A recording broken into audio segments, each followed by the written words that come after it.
I'm back to look at the multiple choice questions 7 through 10 from the 2019 Chapter 11 test. Question 7.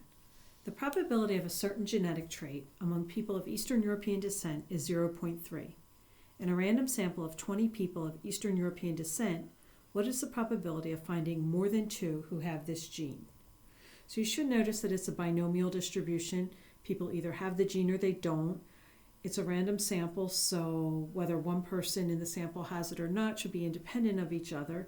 There's a fixed number in the sample of 20, and the probability of success, although it won't remain constant from person to person because we're not sampling with replacement, our population of people of Eastern European descent is very, very large with respect to our sample size of 20, so it's okay to use the binomial distribution. So we're looking to see the probability of finding more than 2 with this gene. So I'll rewrite that as the probability of 3 or greater. So my endpoints go from 3 to 20, which would be a lot to list out using the binomial formula. So since what I want is from 3 inclusive all the way up to 20, the only things I haven't done are x equals 0, 1, or 2. So I can just take them out and find 1 minus the probability x equals 0, plus x equals 1, plus x equals 2, which I see is letter D. If you're not sure of the format of it, look at your formula sheet. Each one of those is the probability and choose k, pi to the k, and 1 minus pi, or p, to the n minus k. And that's for each of those. Question number 8. Scores on a national test fall in approximately normal distribution with a mean of 52.4 and standard deviation of 8.6. What score must a student earn to be in the top 15% of test takers? So we're told our distribution is approximately normal with mean 52.4 and standard deviation 8.6.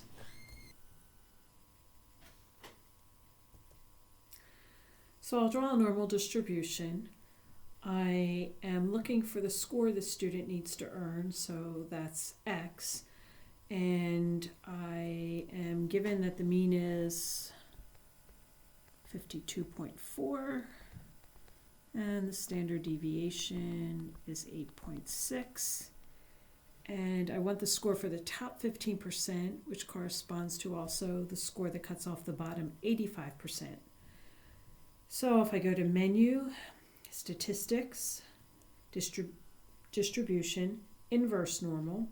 So area always refers to the lower bound area. So I want the standardized score that cuts off the lower 0.85 or the lower 85%. And actually, since this is a multiple choice, I'll just keep it on the scale of the data and plug in the mean of 52.4 and the standard deviation of 8.6. And that gives me a score of about 61.3 is the score that cuts off the top 15% or the bottom 85%. Question number 9.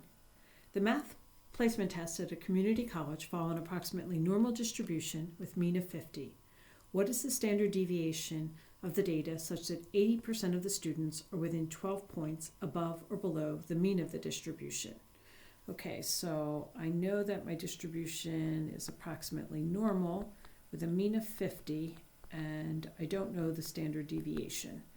All right, and I am told that 80% of the students are within 12 points above or below the mean. So let me sketch a distribution here. So I've got a mean of 50.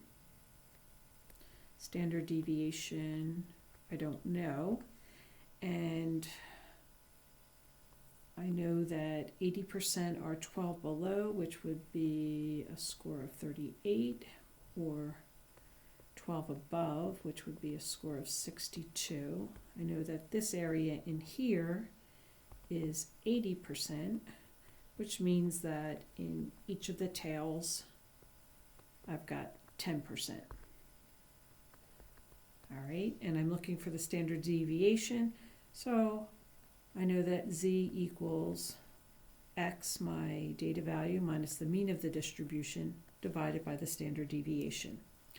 So I can use the inverse normal command, and I see that my lower area here of 10%, I can find the z-score that's associated with that. So this z here is negative 1.28.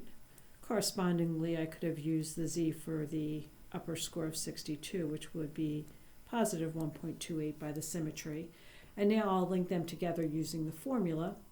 And so I've got negative 1.28 corresponds to a data value of 38. How far is that from the mean divided by the standard deviation? Solving for the standard deviation, I get 9.375. Question number 10.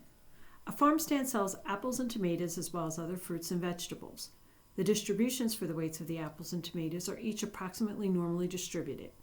The mean weight of an apple is 4.68 ounces with standard deviation of 0.2 ounces. The mean weight of a tomato is 4.19 ounces with standard deviation of 0.18 ounces. What is the probability when you randomly select one tomato and one apple that the tomato will weigh more than the apple? Here I've gotten a little tricky. I didn't give you choices. Just place your answer on the line provided. Let's see what we have here. We were given that the distribution of apples follows an approximately normal distribution with the given mean and standard deviation, as does the distribution of tomatoes. We want to know the probability that a randomly selected tomato will weigh more than a randomly selected apple. So we want the probability that t is greater than a, or correspondingly, that the probability of the weight of the randomly selected tomato minus the weight of the randomly selected apple is greater than 0. So we need to build a new distribution, the distribution of t minus a. So the mean of that distribution will just be the mean of the tomatoes of 4.19 minus the mean of the apples, 4.68 ounces, for a mean of negative 0.49 ounces, which should make sense because on average the apples weigh more than the tomatoes. Now for the standard deviation, we know that standard deviations do not add, variances do if the distributions are independent of each other. So we've got the variance of the tomatoes, which is 0.18 squared, added to the variance of the apples, which is 0.20 squared. Now you may be saying, why are we adding when we're finding the distribution of t minus a? Remember that regardless of whether we are finding sigma sub t plus a or sigma sub t minus a, we get the variability from both of the two random variables. So we always add the variances. And that gives us a variance for this new distribution, t minus, standard deviation for this new distribution of t minus a of 0.269. And we know that when we combine two normal distributions, whether we add or subtract them, the resulting distribution also has a normal shape. So I drew a normal distribution with mean t minus a of negative 0.49 and standard deviation 0.269. I want to find the area where the tomato minus the apple is greater than 0. So I have that region shown there. And so to do that, I take my score of 0 and see how far it is from the mean of negative 0.49 divided by the standard deviation of 0.269, which is the z-score of 1.82, or approximately 0.034. On my calculator, to find the area here that corresponds to a z-score of above 1.82, I go to Menu, Distribution, Normal CDF, Cumulative Density Function. My lower bound was the z-score of 1.82. My upper bound, I could put in anything, at least 5 standard deviations above the mean. I just put in a big number, 999. And my mean on the scale of z is 0 with standard deviation 1, and I see I get 0.034.